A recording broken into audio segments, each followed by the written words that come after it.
Welcome to this explainer. Okay, today we are diving into an incredibly intense theological connection between ancient Old Testament prophecies and the crucifixion. And we're going to view this through a truly astonishing lens, the perspective of the angels. I mean, imagine for a second being a witness to the most pivotal, agonizing event in all of human history. This wasn't a play, it wasn't a movie, it was the real-time execution of the Son of God on a Roman cross. We're going to explore how this deeply traumatic event was actually the meticulous, perfect fulfillment of ancient blueprints. So, to really wrap our heads around the sheer magnitude of this, we have to start with a pretty profound question. Why did these incredibly powerful heavenly protectors just stand by and watch the crucifixion happen?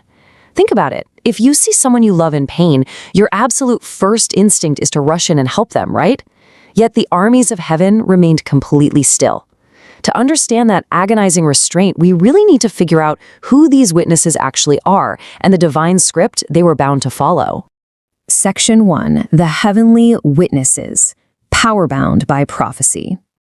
Now, the source texts make it totally clear that angels are not just those cute little cherubs you see on greeting cards.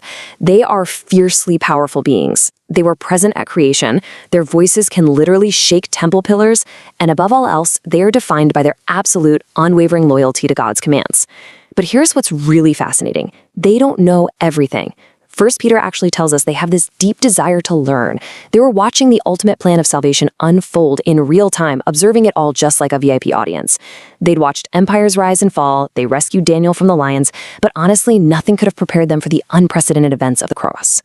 Let's move to Section 2, Prophecies of Suffering, the Ancient Blueprint.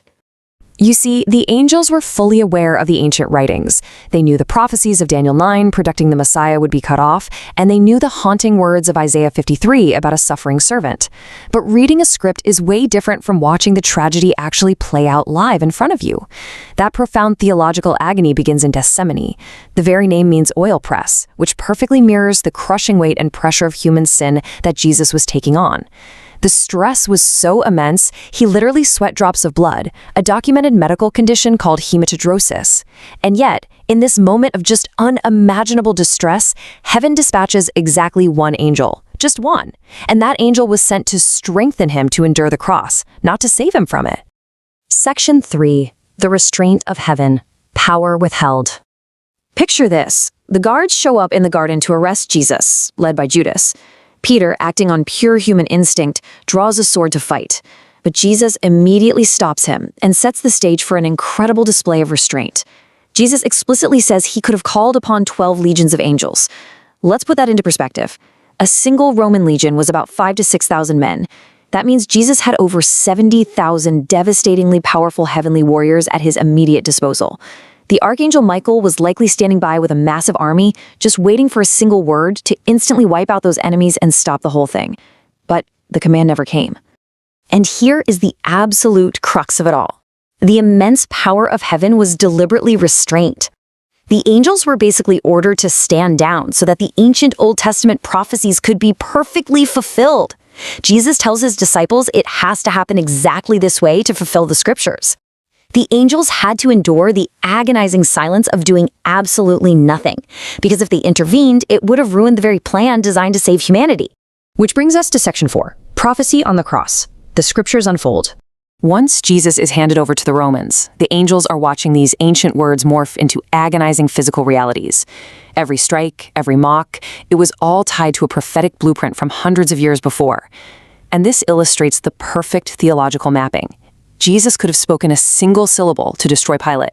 He'd used his words to calm storms and raise the dead, but instead, he fulfilled Isaiah's prophecy to the absolute letter by remaining completely silent before his accusers.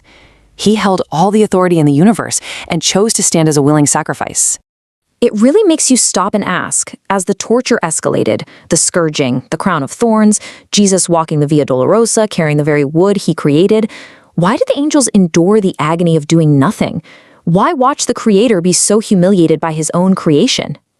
Well, the answer is massive. This was not a tragic failure of justice. It wasn't some backup plan because things got out of hand. No, this was Plan A. As Revelation points out, this was a divine blueprint established before the universe was even formed.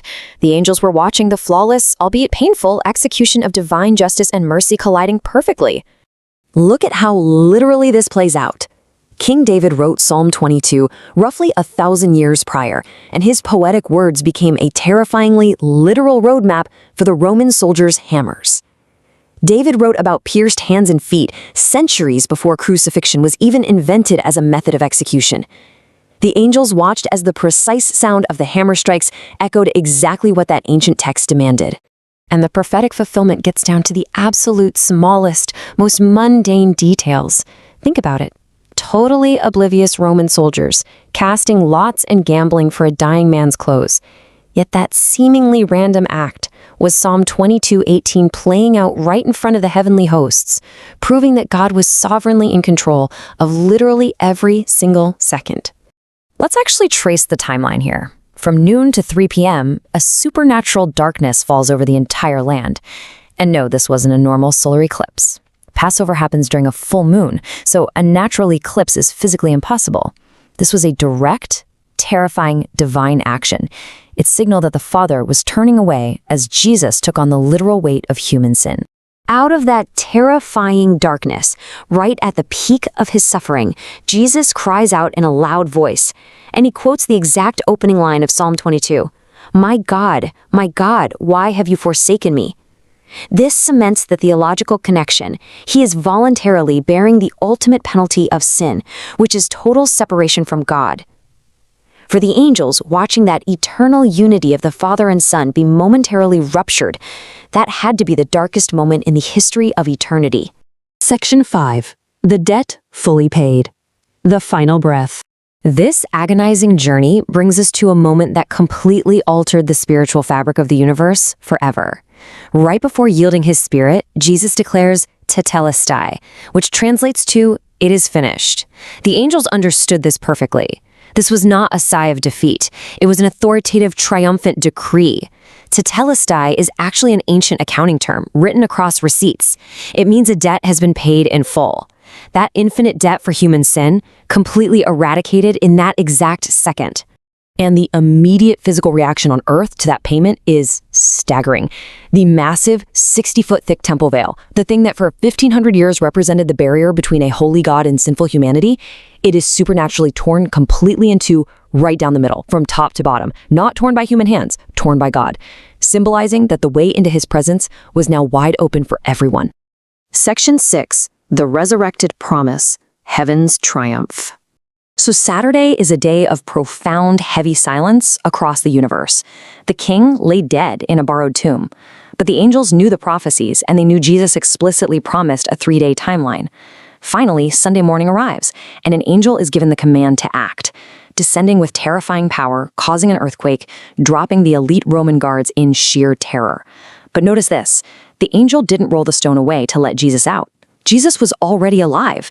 The stone was rolled away so humanity could look in and see that the tomb was entirely empty. Over the next 40 days, Jesus provides undeniable physical proof of his resurrection. He isn't a ghost, he cooks fish, he eats with them, he lets Thomas physically touch his scars.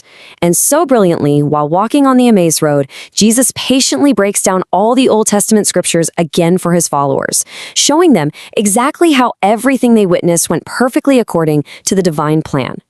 All that immense restraint the angels had to show on that dark Friday, it was beautifully vindicated on Sunday. They transformed from silent, mourning onlookers into the very first joyful heralds of the resurrection, getting to tell the women at the tomb the greatest news in human history: he is not here, he has risen. That voluntary sacrifice resulted in the complete and total defeat of death itself. So, I want to leave you with this final, profound thought to reflect on as we wrap up this explainer. If the most powerful beings in the universe were commanded to hold back, to endure watching their creators suffer,